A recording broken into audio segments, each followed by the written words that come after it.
is probably not surprising. Right. And so the men, who are always poachers, right, men are always right. poachers. When they see a woman coming towards them in the fatigues, they dress in fatigues. Mm-hmm. They turn around and walk over and walk or run away gracefully because they don't want to be controlled. Yeah, they don't want to be confronted by a group of women to tell them, shake their finger at them and say, and they would feel shame.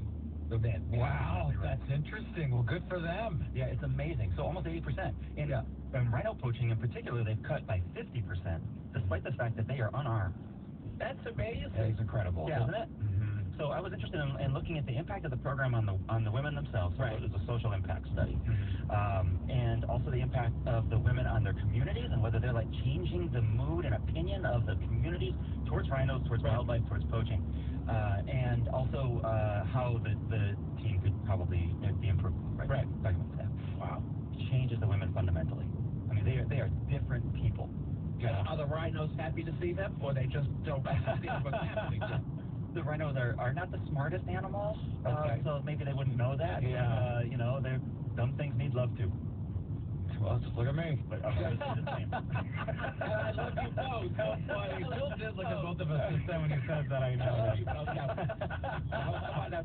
So, what's going on with the rhino? We lost the last male rhino in the Sudan. Yes. It was a northern white rhino. Right. And actually, in South Africa, they have mostly the southern white, right, which is the majority of the white rhinos that are left. Right. And black rhinos are in Africa.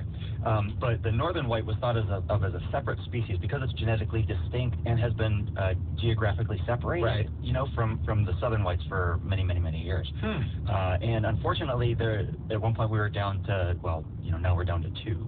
Wow. So we had that's 3. terrible. Yeah. But all the wildlife is disappearing. All these great animals are disappearing. It's amazing. Yeah. It's because true. People want to put their heads on the wall. That, and they want to eat, they want to have food for their families. Oh, I'm okay if you eat something. Yeah, right. And, when animals get super numerous, they certainly could do that. That's a big part of it, too, though. I mean, a lot of these animals are getting killed, and some of the people are using them for food, is what you're saying? Oh, yeah, absolutely. Because I thought a lot of these animals that we're talking about are really just used for, the elephant tusks and all that stuff. That's true. The ivory. There's a big difference species to species, right? The ones that you're talking about, the elephants and the rhinos, those are often poached for trophies. Right. Or for the horn or the... So are you for painting the tusks and everything? That's going on so that poachers don't want them? It's not painting them. They inject them with a dye. Oh. Yeah, in rhino horns. Yeah. And then the dye is, I think, a pink dye. Yeah, it is. Poisonous. It's what? Poisonous. So if you ingest the rhino horn, which is why people take the rhino horn, right, is for medicine and Asian medicine. Yeah. Because they think it'll solve everything. It's like voodoo people. I know, right? Well, Meshuggah people. Meshuggah. Yeah. Okay, so wait, so they inject poison into the and it makes the horn colored? It makes it pink so that they know that it's been injected with this poison. Yeah. And so that if people get it and eat it, consume it, they will die. Good. But so the value of it is not so great. But we know that isn't hurting the rhino when we're injecting it with the rhino? I mean, okay. Yeah, it's not. Because the horn is made out of keratin, and it grows just like your fingernails or your hair.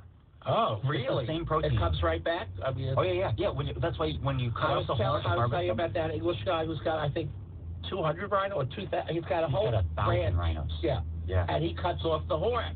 So they do grow back? They grow back, yeah. Like Danny Thomas. Yeah. So these rhinoceroses' horns could be used without killing them. They could, yeah.